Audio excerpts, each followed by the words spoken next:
Жүгі нарда, қазаны теңде болып көшпелі ғұмыр кешкен қазақ халқы асты өте жоғары бағалап қастерлей білген. Халқымыз адам өмірінде тамақты тіршілікке қажетті құндылықтардың бәрінен де жоғары қойған.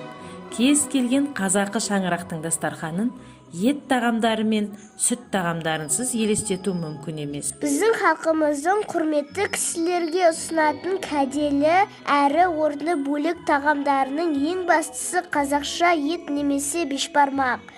Осыған орай табақ тарту бас табақ, сый табақ, күйеу табақ, келін табақ, жастар табағы, жай табағы болып бөлінеді. Қазақтар тағамды үш түрге бөлген. Олар ақ, қызыл, көк. Ақ түрі ол сүт тағамдары, ал қызыл ол ет тағамдары, ал көк ол жеміс-жидектер. Соның бірі ол ақ тағамдар, яғни сүт тағамдарының бірі құрт. Құрттың жасалу жолы сүзбені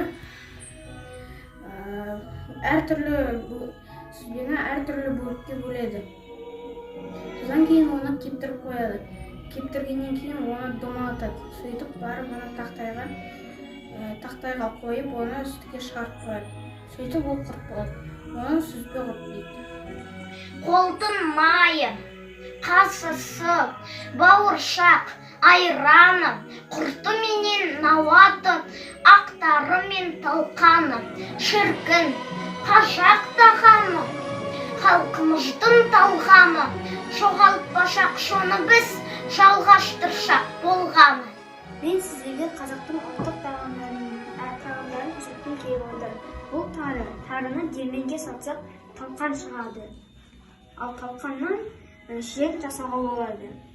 Жілікті дастарханға қойсақ, ол дастарханның әдемілігін шығарады. Ал бұл сүттен қазақтың ұлттық тағамы менің үйде жеп отырған, жақсы көретін құрт, ақ ірімшік және де сары ірімшікті жасауға болады. Бұл сүзбе. Бұл қазақ халқының ұлттық тағамы. Бұны дайындау үшін айранды қапшықтың ішіне құйып, оны суы аққанша іліп қоямыз. Және де оның түбінде қоюы қалады. Соны шұңғыл ыдысқа салып алып, оның үстіне тұз себеді. Және де бұны сүзбені сорпаға құйып ішуге де болады. Қайнаған суға сүзбені езіп ішсек, адамның шөлі қанады. Және де бұны менің әжем өзінің қолымен жасап береді. Сүзбенің дәмі өте керемет болады. Тағы бір тағам бар. Бұл талқан.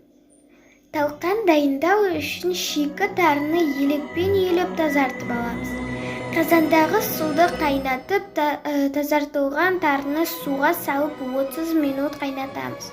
Қайнаған тарыны табаққа салып, мұздай су құйып көжесін айырамыз. Қазанды кептіріп, тарыны қуырамыз. Қуырған тарыны келіге салып түйеміз. Түйген тарыны елікке салып айырамыз. Тары дайын. Енді тарыдан талқан жасайтын боламыз. Ол үшін тарыны диірмен құралына салсақ, талқан шығады. Талқанды сүтпен, сары маймен және де балмен жеуге болады. Қазақтың ұлттық тағамы етті қолмен жегендіктен оны бешбармақ деп атайды. Бешбармақтың құрамына кеспе-нан, ет, картоп, жуа қосады. Қазақта сыйлы қонақтарына бас, жамбас тартады.